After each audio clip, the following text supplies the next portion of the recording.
Rally Miata street tuned, and it sounds freaking amazing. I love the sound of this supercharger.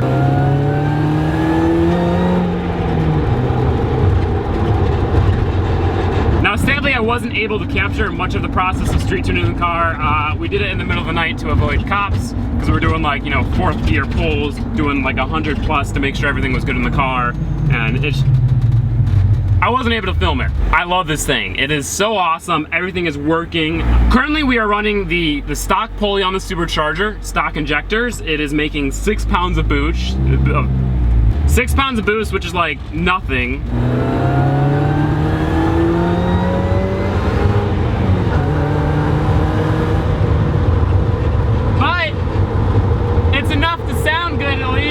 It's definitely not fast, but it's not unbearably slow now, which is all I really wanted. I'm gonna close the windows so you can hear me a little bit better. The tires are really loud, and it's just kind of creaky. It's a loud car.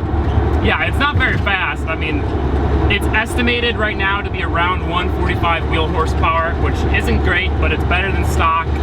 It's enough to have fun with, and I guess it's enough to keep up with stuff. I mean, it's not as slow as the stock Miata anymore, so that's good. And it sounds so good.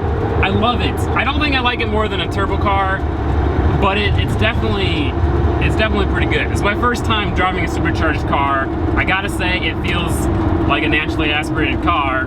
It's not, I mean, it feels like a naturally aspirated car just with cool wine. So that's cool, I guess. I will say though that this car feels faster than it really is now. I'm doing pulls, going through the gears, it feels really fast. I look down, I'm going like 55 miles per hour. I think it's just because it's a lifted Miata, it's got mud tires, it's got this freaking giant ass hood scoop intercooler thing sticking out of the hood. So it feels faster than it really is. So, I mean, I guess that's good. I'm dying in here, I'm sorry, I have to roll these down. The plan is to switch it to a smaller pulley, which will make around 8 pounds of boost, and then upgrade the injectors. And with that setup, we should hopefully make around 175 wheel horsepower, which I think will be plenty. This thing was really never meant to be a fast car, but it's fun. It's very fun. Once we upgrade the pulley and do the injectors, we'll get a dyno tuned, and we'll race it against Molly to see which one's better. I'm sure Molly's gonna win, but it'll be interesting to see the supercharger versus the turbocharger, because there's no turbo lag here. I really don't know what else to say. It's fun. It's not unbearably slow, and it sounds so good. I love the supercharger whine. It's a lot louder than I was expecting it to be, which actually, a possible reason for that is that right now we are not running any sort of air filter. You might be asking yourself why you're not running an air filter. Well, when we were street tuning it, we were getting it all ready, and then we're like, all right, let's go ahead and make some pulls, do some pulls, and the car wasn't making any boost. No boost. It was actually making less than atmospheric pressure, and we're like, what's going on? There's something wrong. And we checked everything, couldn't figure it out, and we ripped off the intake, the filter, the crappy eBay air filter I have, and it made boost. According to the tuner, superchargers are super picky on their air filter, so I guess for some reason the air filter wasn't giving enough flow for the engine, and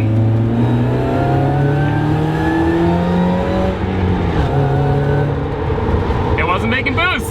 As soon as we do get an air filter on here, we're gonna go take it on some gravel roads and just rip it, and that's gonna be so fun. I think, especially with the better pulley and the injectors, it'll be plenty of power for off-road use. I mean, on the street, it won't be the quickest thing, but 170 wheel horsepower in a 2,000 pound car on the dirt, I think that'll be good. Hey! I really hope you guys can hear the whine from in there.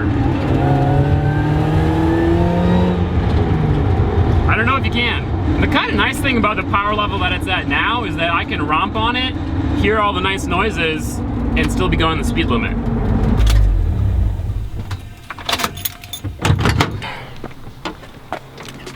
So I want to take some time to address some of your guys' questions and concerns, because you had a lot of them. First and foremost, a lot of you guys really don't like the intercooler scoop shaker hood thing, and you think it's dangerous, and you think it's not going to work, and all these other things.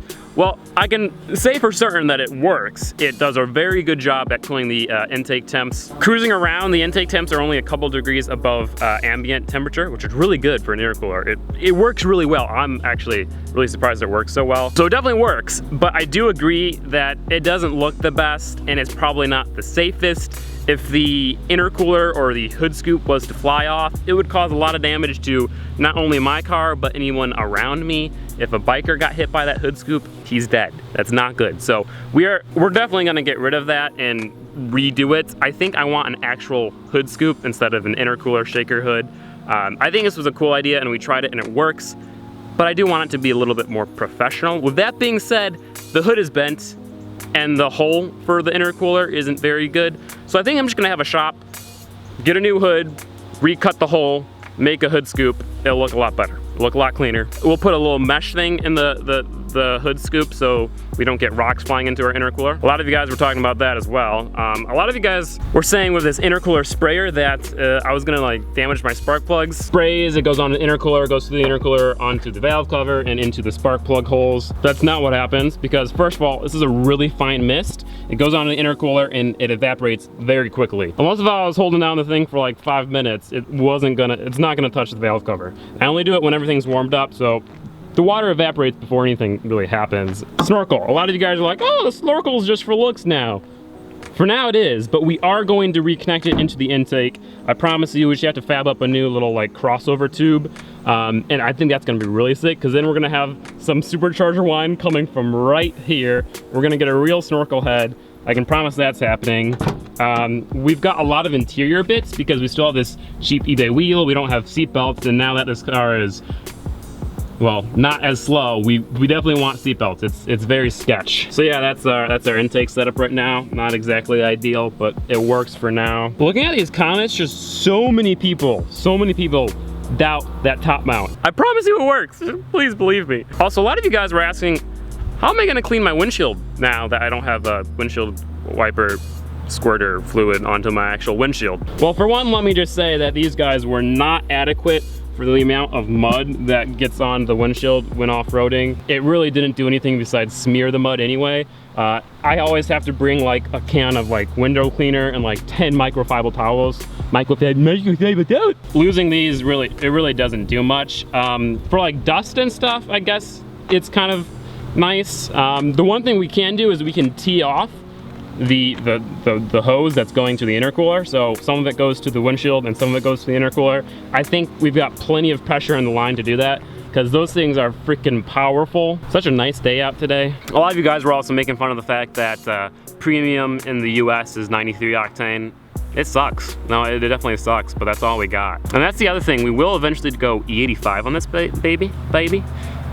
Hopefully 200 horsepower. I don't know. There's a lot of things that we have to experiment with. You guys definitely also vetoed the idea of Fabium.